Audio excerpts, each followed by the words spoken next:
Hey everybody, welcome to Pop Culture Philosophers. I'm Rockin Robbie Billups, and it's time for the weekly pop culture wrap-up.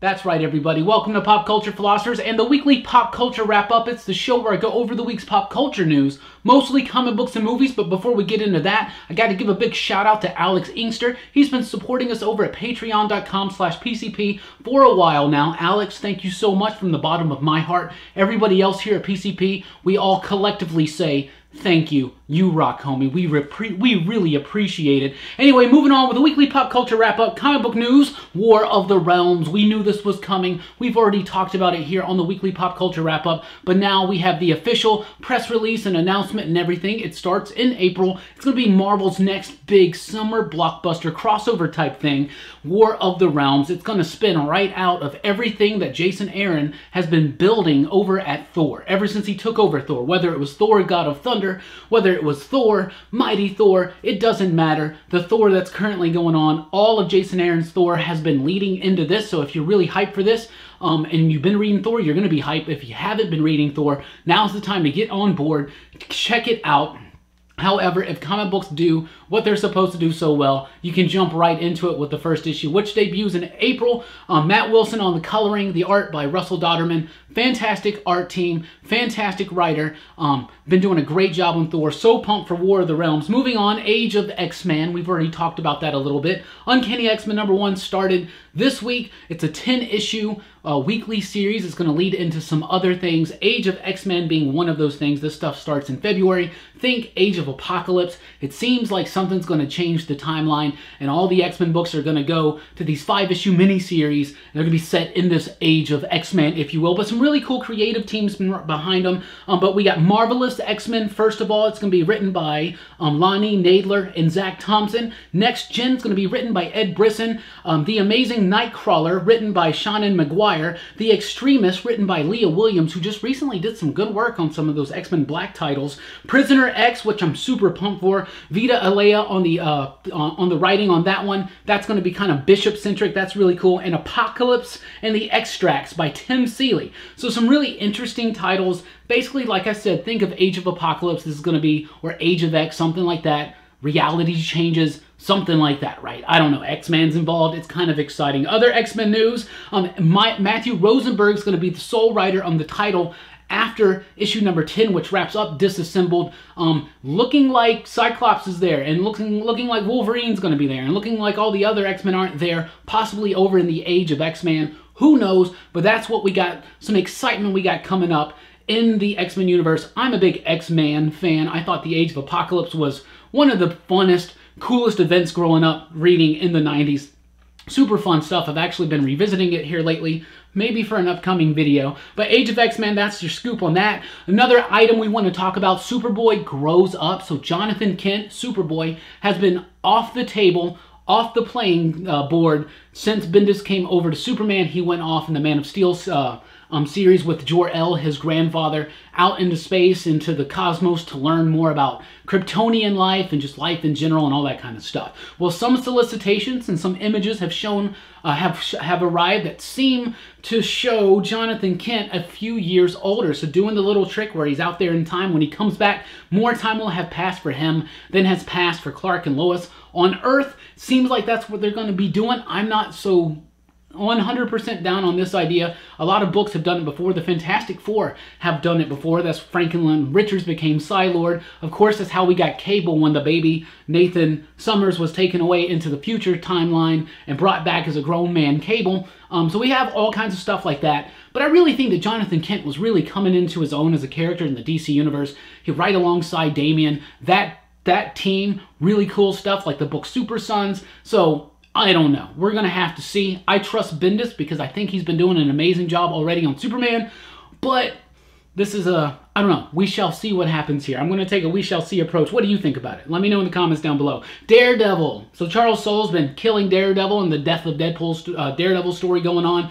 New team starting in February. It's going to be Chip Zdarsky and Marco Cicchetto. a great writer, an amazing artist. This has really got me hyped for Daredevil. I have not been hyped for Daredevil for a while. I have not really responded so well to what Charles Soule was doing on the title.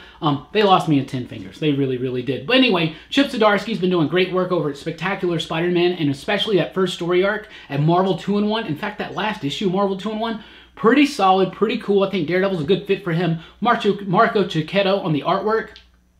Enough said, absolutely. Wolverine Infinity Watch in February from Gary Duggan. Okay, maybe, we'll see. This whole Infinity Warps, Infinity Wars, all this stuff is not exciting me. But apparently this issue is like Loki and Wolverine teamed up as a new Infinity Watch. I don't know, they're promising that this is going to reveal all the secrets that they've been holding in since Wolverine's returned and how it's related to the Infinity Stones and this and that.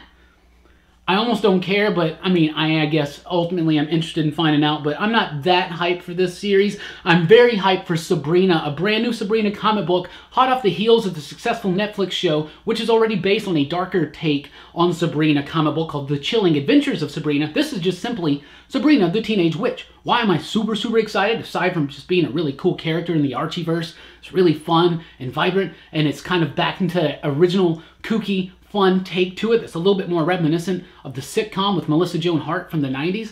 Well, it's going to be written by Kelly Thompson with artwork by Veronica Fish. Cannot think of a better team for this book. Super excited. Kelly Thompson is a hell of a writer, great dialogue, great sense of pace. Veronica Fish is going to nail this. Really excited for Sabrina. So that's comic book news. Movies, TVs, let's talk about it. Black Hammer, the comic book by Jeff Lemire, has been picked up by Legendary for a series of TV shows and comic books. I mean, TV shows and movies, something like that. Black Hammer is a very exceptional world that's been built by Jeff Lemire recently in the comic book. The comic book is amazing. We've been talking about it on our channel for a long time, so I'm really excited for this news. Especially excited for the news that they're talking about doing a movie and doing some series, like doing some television type stuff. Because Black Hammer already has this big world that Jeff Lemire is building up. And he's got these different mini-series that like really illuminate some light and truth on certain corners of the Black Hammer universe. So really cool idea. I think it could work. I'm really pumped for this. Also, speaking of Jeff Lemire stuff getting picked up, Sweet Tooth, a pilot of the Vertigo series created by Jeff Lemire, has been ordered by Hulu. So Jeff Lemire's got some big things in the work right now over at Hulu, over at Legendary, Black Hammer, and Sweet Tooth coming. Very excited for that news. Detective Pikachu, I watched that trailer. It was adorable. It was cool. I've never really been into Pokemon. I play Pokemon Go, so that's really fun to me. So that was my first introduction really to the Pokemon stuff, like really, aside from just being like, oh, that's Pikachu, I know what that is. Anyway, looks really cool. Ryan Reynolds is voicing Pikachu. Looks cute, looks cool, live action with some computer animated Pokemon in it. I think it looks really neat and almost like it's attempting to be the Pokemon version of Who Framed Roger Rabbit, right? So that's kind of cool. Also, watch the new Dumbo trailer. We've already had the teaser before. Disney's doing a live-action Dumbo movie. It's going to be directed by Tim Burton. It's got Danny DeVito in it, Colin Farrell, Michael Keaton. It's awesome. It's got a bunch of different superheroes and superhero villains in it. But I really am excited for this movie. The trailer looks amazing. It looks great. The music, the tone, everything about it just looks so spot on. If you haven't checked out the new trailer yet, I highly encourage you to do it. Disney's doing these live-action movies, whether we like them or not. Jungle Book I thought was pretty decent. Maleficent was not that great. I'm pumped for Aladdin, but super pumped for this one. The Dumbo trailer looks really cool.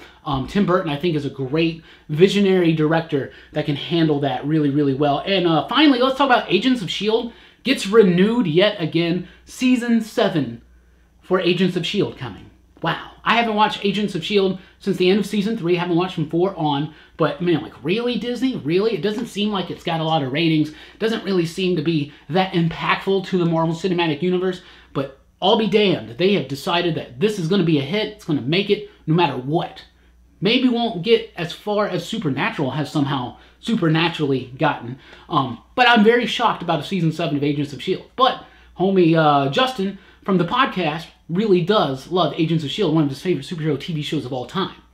I don't agree with that, but it's a valid opinion, and I respect it, right? So, Agents of S.H.I.E.L.D. fans, you got another season. What's coming up here at PCP? Well, tonight, typically we do a live stream. No live stream tonight. I actually have an event to do tonight, to go to tonight. So I'm going to be doing that, but we will do the live stream tomorrow night. So Monday night, 7 o'clock Central Time, 7 o'clock p.m. Central Time. Robbie Rants Live. So be here for that. Weekly comic book review late Tuesday night, early Wednesday morning. No comics revisited this week. We're taking off because, you know, it's Thanksgiving. Everybody's got to, you know, do their Thanksgiving thing.